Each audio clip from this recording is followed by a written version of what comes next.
Hey guys, welcome back to the channel. I just wanted to go over this really quick, really fast tutorial. It's sped up a lot. I spent about maybe 3 hours on and off working on this little project. So I've been trying to get more into hard surface sculpting. So for all of those of you that don't know what surface sculpting is, it's different than well, I guess regular character sculpting. In regular character sculpting, you're looking for organic muscles, you're looking for cloth shapes, things to move around, to be fluid. However, with hard surface sculpting, you're looking for things to be smooth, flat.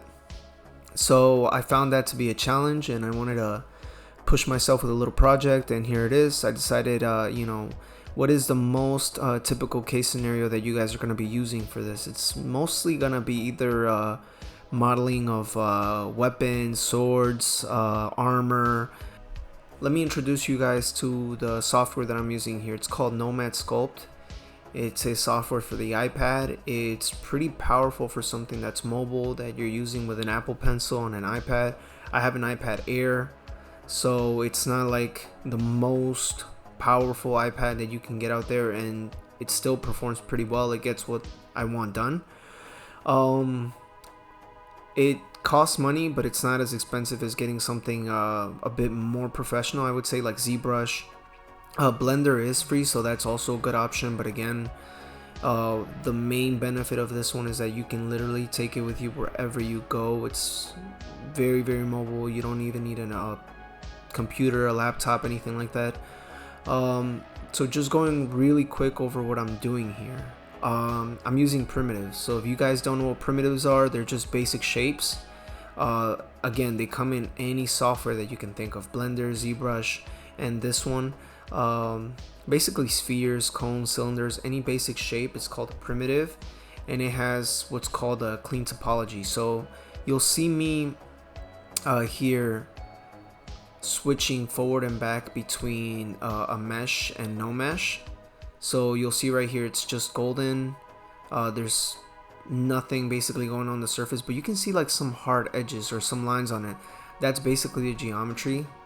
And right here I just turned on the mesh so you can see all the squares that it's made up of.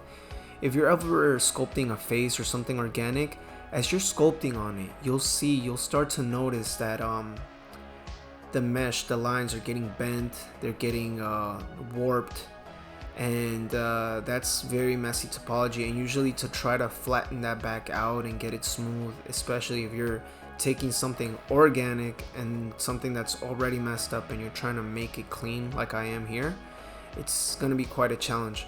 That's why the number one advice that I have, if you're trying to sculpt something smooth, something mechanical, I would definitely suggest you stick to primitives. So this is already, I started recording my screen pretty deep into the modeling process already, so you can see I have the back end of the RPG exhaust already meshed in there.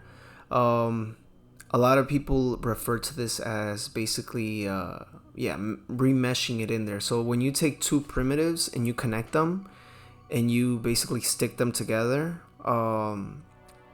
you're remeshing them together. So as you'll see right here, when I open up the top left menu, it has a remesh option, and it tries its best as it can to connect the squares of one primitive to the squares of the other, but sometimes you can see that it will mess them up. So right here I'm using the overlay tool to kind of make it transparent and make it sized up to the same. Again, I'm trying to be 100% accurate because this is something mechanical, something that is supposed to have this specific look.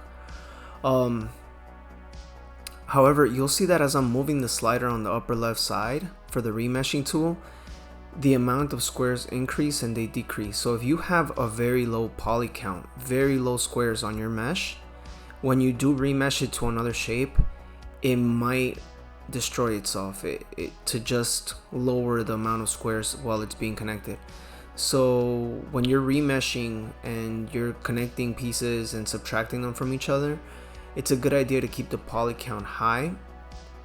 So Right now, you guys can see on the top left, it says 51,000 for this cylinder that I'm currently using. But if you see where it says scene vertices, it says 1.20 million. So that's 1.20 million squares for everything that's on screen right now. However, just the RPG shell, just the grenade by itself, is only 51,000. So that is still pretty low poly. But as you'll see, that's going to bring me problems when I try to remesh it with something. And you're gonna see me messing around with it a little bit later on in the video. This is sped up. This is not meant to be an in-depth tutorial, me walking you guys through the step. This is just very sped up. If you guys want to slow it down, maybe to like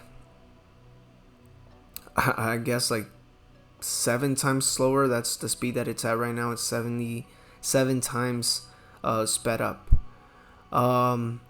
Also, this tool that I'm using right here, that sphere, it's very useful. It also exists in other software such as ZBrush. It's called the Gizmo tool, and it's very powerful for shrinking tools, expanding them in a mechanical way. You don't have to use a brush, you don't have to use your mouse. You literally do it on 3 axes, so the y-axis up and down, x-axis side to side, and the z-axis forward to back. And here you can see I'm trying to be very mechanical, so I multiplied this shape, and I literally put it so that it can only turn at 45 degrees. That way it could come out symmetrical. And that one was way too thick, so I decreased the thickness of the parts and I started spinning them again 45 degrees. And they're radially very symmetrical, and then I subtracted them, and there it goes. I have my fins for my RPG. If this video does well, if you guys like it, if I see that you guys in the comments are interested in this, I'll definitely make more in-depth longer videos, or just edit it to exactly the parts that you guys need or you guys want. As you can see right now, I'm like pushing the polygons pretty high, because I'm trying to subtract these fins from the RPG to kind of give it these dents right here that I know the actual RPG has. And it finally worked, but I had to again remesh it at a high poly count. And now I'm just trying to cut the back. So the trimming tool that I just used, that you're seeing me use right there, is very powerful for that. Again, you don't want to just trim blindly at your model, because it might cut across polygons. So I try to line it up with the edge of the polygon so it would be a clean cut and it wouldn't leave me with any issues. I am trying to 3D print this one later on. You'll probably have to do a lot more work if the models that you're making are being used for animation or a video game. But even then, because this is something that's not gonna bend, it's not like the RPG is gonna bend in half or twist in any organic way. It's just a rigid piece. So as long as it has a clean, smooth surface, everything should be fine. It's only with organic people that you have to worry about that kind of stuff. And yeah, guys, that's all I have for now. Those are the main things that I'm using. I'm using voxel remeshing, and I guess you could call it voxel remeshing, but with a subtraction. So basically what I do is I will duplicate a tool. So as you guys see, I'm gonna duplicate the cylinder right now, and I'm gonna subtract it from the inside of the RPG, and that's called a Boolean function. So basically it's when you carve out something and it's exactly the same size that you need it. So if you need one part to go inside of another part, you make them intersect where you want them to, and then you subtract the inner piece from the other piece, and it leaves that cavity in there. So when that happens, it's gonna make your other one vanish completely, which is why I duplicated it. And I wanted it to have something to like clip on the inside, which is why I gave the RPG this ring. And again, I remeshed it. I put it together so that the RPG and this ring became one right there, and there, it's connected now. But as you can see, the edges are not clean, and that's what's bothering me. So I have to keep on doing it and going. I am still learning, so this is a trial and error kind of process that I'm doing here, and I'm sure you guys are gonna go through it yourselves. I I think I remeshed it at this point and it came out clean to the point where I was happy. As you can see at the end of the RPG there, it's not smooth, it's not clean, but it's smooth enough to where I think at the scale that I'm printing it at, it's not going to show up in the RPG. And I cut it right there in half just so you guys could see what happened on the inside, how it got subtracted. This was probably the most painful part of the process. So at this point I was done sculpting everything. I just had to make it into one solid piece. When you're trying to 3D print and you're going to export your file to a slicer, what the slicer is going to do is it's going to take the geometry, it's going to take all that information, and it's going to try to turn it into instructions for the machine to be able to print it out layer by layer. In order for it to do that though, it needs one solid piece. So right now, even though it might have looked acceptable or good modeled as it was, I had to remesh all of it, and for that I basically had to make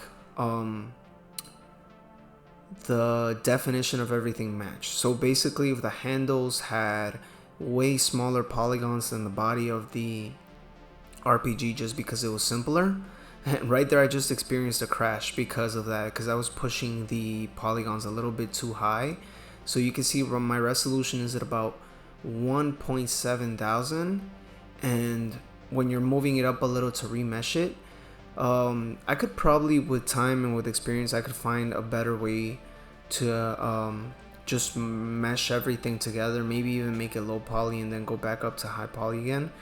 But sometimes I've had this happen to me before where I like remesh something like what you see right here, and to fix something like this small and minor, I try to remesh it to a lower grade and it just destroys the entire mesh. It just blends things in together that aren't supposed to be blended and morphs and melts, and it just, if you keep working after that point and you're not able to regress and delete stuff, then you're in trouble. So once I had made that all into one piece, the next challenge was throwing it into the slicer, right? So right here I'm using Chi2 box. I believe that's the slicer that goes with like the illegal brand 3D printers. So I do have an illegal. So here I am just putting them in, and this takes a little bit of math, a little bit of just scaling stuff properly, because I'm not just randomly 3D printing this out at any scale. I wanted it at 1/4 scale. So in order for me to do that, I had to find out what the actual size of an RPG is in inches, and then I had to scale that down to a quarter of that size. And even then I wasn't sure if it was going to be perfect. I have a Deadpool who's 1/4 scale, so that means literally he is 1/4 of a person. He's 18 inches tall. So 18 inches, multiply that by 4, and you get about a 6-foot tall person. So I did the calculation wrong, or I just you see where it says percent? I was missing a number there, and so it was blowing it to this point where I was like, there's something wrong here. This is not gonna fit in my 3D printer, and it should, and this is way too large. Actually, I think this size is good. I think this is what I ended up 3D printing them at. They did come out pretty big, but yeah, also resin is not expensive, I would say, but it can get expensive if you're printing models that are this size and they're solid all the way through. So there is a hollow option where we'll basically create a webbing on the inside, or like supports on the inside, and you can decide how full you want your model. If you want it 75% full, 50% full. I believe I did it 50%. And right here, all I'm doing is placing supports. Now, I'm stingy when it comes to supports. I believe that less is better. I know there's people that, you know, they think the opposite, and they like drown their models in supports. They put like, it's almost like just as much as resin went into the model, just as much went into the supports. And I get it, especially if you're trying to make something for professional use. You want it to come out perfect the first time. But I'm always kind of trying to figure out exactly where the supports are needed. This is also something that I learned by trial and error. See, the thing is, you can't have things floating in air, right, attached to nothing. So as you're seeing the progress of the 3D print right here, as I'm going up and down, I'm trying to see, as you guys can see, the handle right there was floating up in air. You guys can see how the handle just appears out of nowhere. The 3D printer doesn't know that, so you have to put supports under it so that it has something to hold on to when it's being made. And here I'm putting supports on the RPG, and again, because I feel like I didn't put enough in certain places, the resin kind of started to sink in certain areas. So even though it came out, I would say about 85% okay, 15% of the model was kind of warped because certain supports didn't kick in when they were supposed to. But here you can see it's printing out, it's hollow, and yeah, I sliced it. I put it in through the 3D printer, and I did have a fail. So this is something that I just have to get through my head. It's a good idea to don't just go out into the internet, Google whatever solution, and then immediately apply that to yourself. It's sometimes, no matter how much you want to avoid it, it is a trial and error kind of thing. So the reality is I'm not getting the best out of my Illegal because I don't have the settings properly done for slicing. So I know it can put out more detail, sharper edges and stuff like that. But the speed at which it 3D prints, the UV exposing times, things of that nature, I'm not tweaking them enough. I kind of just want to look on the internet, find the solution, apply it to the 3D printer, and have it take care of that. But there's a lot of things that can affect 3D prints. The temperature in the room that you're 3D printing, the humidity, stuff like that. So it's better to just 3D print like small testing files that have a lot of detail. There's one specifically. Oh, and you're about to see me mess up big time right here. You see the little cup-like exhaust on the back of the RPG? For some reason, I stopped. I didn't stop to think that there might have been resin trapped in there, and yeah, you're about to see me spill out all that resin on that floor. Oh, here we go. And right there. Yeah, and at this point my wife is recording me and I'm telling her we can't let the dogs into the room. I don't let them into the room at all when I'm handling resin. It's just not good to breathe it in and stuff. So unless I'm doing something quick like taking out the already 3D printed resin, but if I'm cleaning it, if I'm there for long periods of times, I'm wearing a mask. Right here I'm just taking it off the thing, and I'm gonna wash it really quick with alcohol. You can see the lines where it was warped a little bit right there, but the fact that it printed the sights, the smallest part on it, without breaking them or anything wrong like that, I was really happy with that. Here I'm curing it with UV so that it hardens after I clean the layer of uncured resin off the surface. And yeah, stick around at the end for some pictures that I got with Deadpool with these.